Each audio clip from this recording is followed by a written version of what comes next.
পৌষ মাসের প্রথম দিন থেকেই নতুন নিয়ম চালু হয়ে গেল তারাপীঠের মা তারার মন্দিরে। এবার থেকে তারাপীঠ মন্দিরে পুজো দিতে এলেই মানতে হবে নয়া নিয়ম। কয়েকদিন আগে প্রশাসনিক বৈঠক হয়েছিল তারাপীঠ মন্দির কমিটির সভাপতি সহ সভাপতি ও মা তারা সেবায়তদের সঙ্গে, যেখানে জেলা শাসক মন্দির নিয়ে বিশেষ কিছু গুরুত্বপূর্ণ সিদ্ধান্ত নিয়েছিলেন। সেই নিয়ম আজ পৌষ মাসের 1 তারিখ থেকে চালু হয়ে গেল। যেমন নির্দেশ দেওয়া হয়েছে যে নির্দিষ্ট সময় মন্দির খুলতে হবে ও বন্ধ করতে হবে, নির্দিষ্ট সময় মায়ের মন্দিরে ভোগ নিবেদন করতে হবে, 2টি লাইন পুজোর জন্য রাখতে হবে, অতিরিক্ত লাইন করা যাবে না।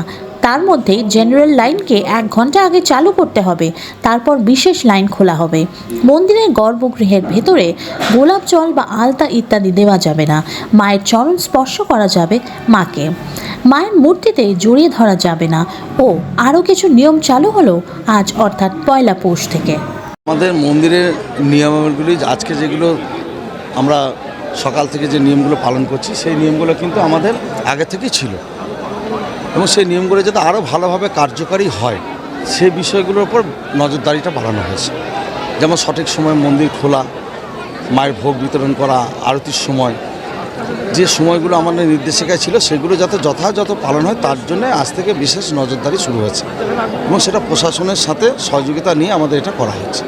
কী কী নিয়ম বলতে যেমন মন্দিরে সকালবেলা মায়ের স্নান থেকে শুরু করে ভক্তদের জন্য গর্ভগৃহর দ্বার খুলে দেওয়া, ভোগের সময় বন্ধ করা, ভোগ বিতরণ থেকে শুরু করে মায়ের সন্ধ্যা আরতি, মায়ের সন সবটাই কিন্তু নিয়ম মেনেই হবে। কারণ তারাপীঠে হাজার হাজার মানুষের ভিড় হচ্ছে, সেই ভিড়ে যাতে কোনো বিশৃঙ্খলা না হয়, ভক্তদের যাতে কোনো অসুবিধা না হয়। কারণ আমাদের বিরুদ্ধে একটা অভিযোগ ছিল যে মানুষ দীর্ঘক্ষণ ধরে দাঁড়িয়ে থাকে, তাই পুজো পদ্ধতিতে কিছু পরিবর্তন করা হয়েছে। মানে লোকে গর্ভগৃহে ঢুকে মায়ের চরণ স্পর্শ সবই করতে পারবে, আর পুজোর যে অন্যান্য সামগ্রী থাকবে সেগুলো সেবায়তরা মায়ের চরণে নিবেদন করবে। তাহলে স্বাভাবিকভাবে একটা লোকের ভক্তের দর্শন ক্রম শুরু হবে। তাই স্বাভাবিকভাবে আমি প্রতিটি যে পুজোর লাইন আছে সেই লাইনগুলো চলতে থাকবে, তাই ভক্তদের অনেক সুবিধা হবে এবং সেটা প্রতিটি ভক্ত বুঝতে পারছে সকাল থেকে যে তার ফল তারা পাচ্ছে। কারণ আমরা মন্দিরটাকে সেভাবেই নিয়ে যেতে চাই, কারণ ভক্তদের যাতে কোনো অসুবিধা না হয়। কারণ ভক্তদের জন্য আজকে এই তারাপীঠ, তাই তাদের অসুবিধার কথাগুলো চিন্তা করে আমরা মন্দির কমিটি, উপদেষ্টা কমিটি, আমাদের জেলা প্রশাসন, টিআরডিএ আমরা সব যৌথভাবে মিটিং করেছি যে ভক্তদের কোনো অসুবিধা যেন না হয় এবং সেই বিষয়গুলোকে মাথায় রেখেই আজকের এই নিয়মগুলোকে আরও কার্যকারী করা হয়েছে।